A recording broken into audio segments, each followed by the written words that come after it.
Today on the show, we're going to talk about Quentin Quire, the Kid Omega.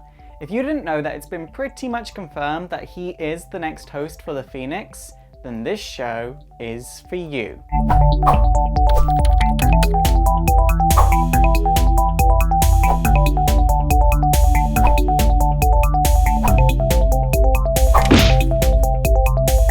So Quentin Quire. He would first appear in New X-Men issue 134 and have his first major story arc with the Omega Gang in issue 135. Grant Morrison, the creator of Quentin Quire, has actually said that the inspiration behind this story arc was the Sekhmet Hypothesis. Now, the Sekhmet Hypothesis is a theory that links youth archetypes to the 11 solar cycles. If you want more information on the Sekhmet Hypothesis, I've provided a link down below. So Quentin would join the Xavier Institute and he would instantly stand out.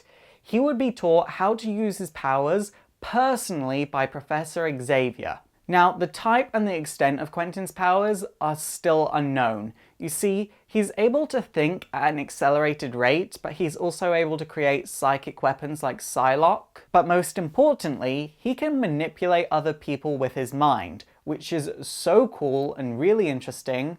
But put bluntly, he is an Omega level mutant and he knows it. So while at the Institute, Quentin will create the anti-gravity floats for Martha Johansson's brain canister. You see, Martha Johansson is a psychic type mutant that's essentially a brain in a jar. Obviously, a brain in a jar doesn't have any mobility, so for him to give her mobility, even though it's limited, is an awesome thing to do. Eventually, his birthday comes about and his parents call him, and they tell him that he was adopted.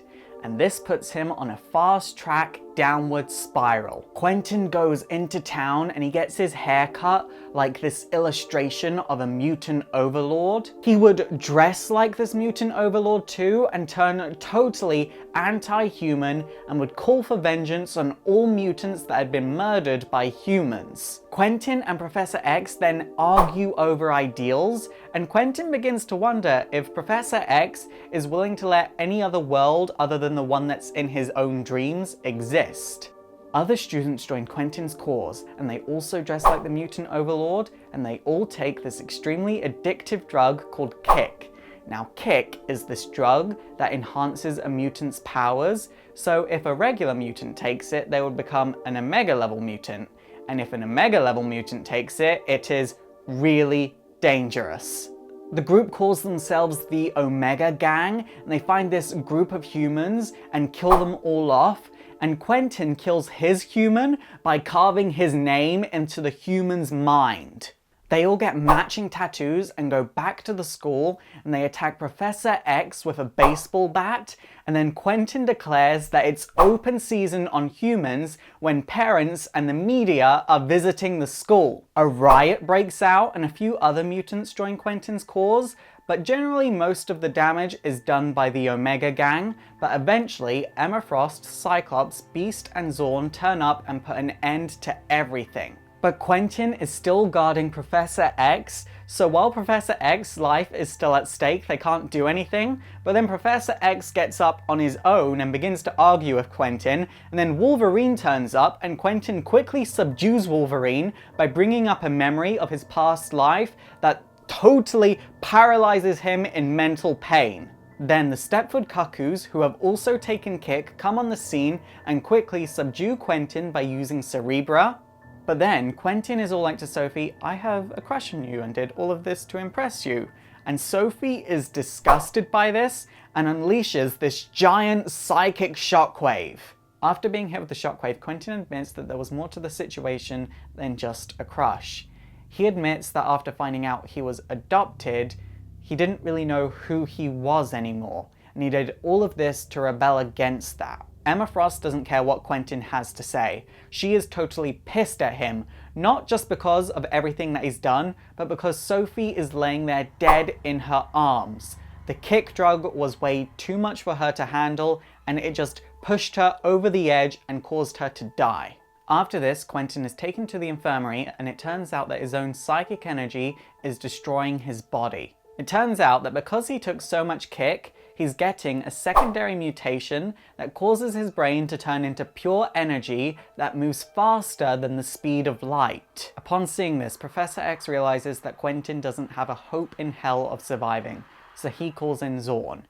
Zorn opens up his helmet and exposes Quentin to the miniature star inside of the helmet, and this causes Quentin to leave the mortal plane. Before passing on, Quentin does have some final words, and these final words are essentially foreshadowing of the events that are about to come in Grant Morrison's run on the new X-Men. It is worth noting that Quentin isn't dead. Not really. His body is dormant. He's essentially in a coma, but his mind has left for a higher plane of existence, so he could still come back. And he does. Eventually, the Phoenix Force would come to Earth looking for Jean Grey, and it would go to Quentin thinking that he was Jean, but it would realize that obviously he's not Jean, but it would help him out by shocking his body so his mind would have to return to it, making him come back to life. The first thing that Quentin goes to do is reanimate Sophie, but he is not powerful enough to do this, so he sets out to become the Phoenix's avatar. Meanwhile, the Phoenix has resurrected Jean Grey to get Cyclops' attention. Then, just before Quentin can fully come on the scene, the Phoenix decides to settle down in Emma Frost, who Cyclops was romantically involved with at that time. So, mutant pro tip number 1. If you ever want to become the avatar for the Phoenix, sleep with Scott Summers and increase your chances by 60%. Basically, a whole mess of things would happen, but Quentin is able to convince the Phoenix to bring Sophie back to life. And Sophie would still hate Quentin and would decide to return to death, so Quentin would decide to return to his higher plane of existence. So eventually the X-Mansion would be destroyed and Quentin's body would be moved to Utopia, and at the same time Quentin begins to find life on a higher plane really boring. So he decides to return to life and become a villain and destroy Utopia on the grounds that the X-Men stole his idea for a nation of mutants. But Quentin, being Quentin, decides that he's going to treat this whole thing as a game, and he decides that his nemesis is going to be Martha, the floating brain in a jar. Quentin would eventually get bored of this game and destroy Martha's jar and rush up to Cerebra to destroy all life on the island, and he would be stopped by the Stepford Cuckoos yet again. After this, Quentin wouldn't return to the higher plane of existence, he would just be imprisoned. Quentin would return in X-Men Schism, where he'll be broken out of prison by Cade Kilgore, the Black King of the Hellfire Club. To celebrate his newfound freedom, Quentin would infiltrate an international arms conference that was going on in Switzerland, where Scott Summers was due to talk. He forces all the top leaders of the world to reveal their deepest, darkest secrets on camera, and obviously this causes him to be the most hated mutant and most hunted mutant in the world, and this forces him to seek refuge back in Utopia. Now after this, Wolverine is all like, just hand him over to Captain America, get him out of our hair, he is never going to learn. But Scott is like, no, after all the trouble that he's caused is over, he is going to have a fair trial with a jury of mutants that know him. Wolverine thinks things over, and he realizes that if Quentin really is put in prison permanently, his psychopathic tendencies would just increase and get worse over time. Wolverine strikes a deal with Captain America. Quentin is to be released into Wolverine's custody and to attend the Jean Grey School for Higher Learning in an attempt to rehabilitate him. Quentin would go on to be one of the featured characters in Wolverine and the X-Men Volume 1, which ran from 2011 to February 2014, and Volume 2, which started up this month, and I have it right here, and if you want to read it, go to your local comic book store, because it only just came out this month, and it is so good, and they should have copies in abundance. Now, I only just got a chance to read my copy this morning, and I could have not asked for a better start to Volume 2. It is so good. If you are new to comics and you want to do the whole X-Men thing, then Wolverine and the X-Men is probably the best title for you to start with. In Wolverine and the X-Men, not only will you get to see the core characters that you know and love, you'll also get to learn about other characters, like Pixie and Quentin. Now, what I want to happen with Quentin, and I don't think it will ever actually happen, but it'll be awesome if it does, is that because of his anti-hero tendencies, he is actually able to control the Phoenix Force. I don't know, I just really love Quentin Quire. I think he has a lot of potential, and he is so much fun, even when he's being a total arsewipe.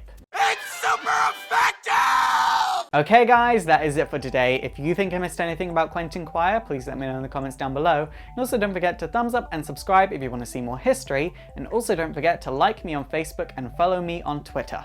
My name is Faust, this has been Exploring Comics, and it is super effective.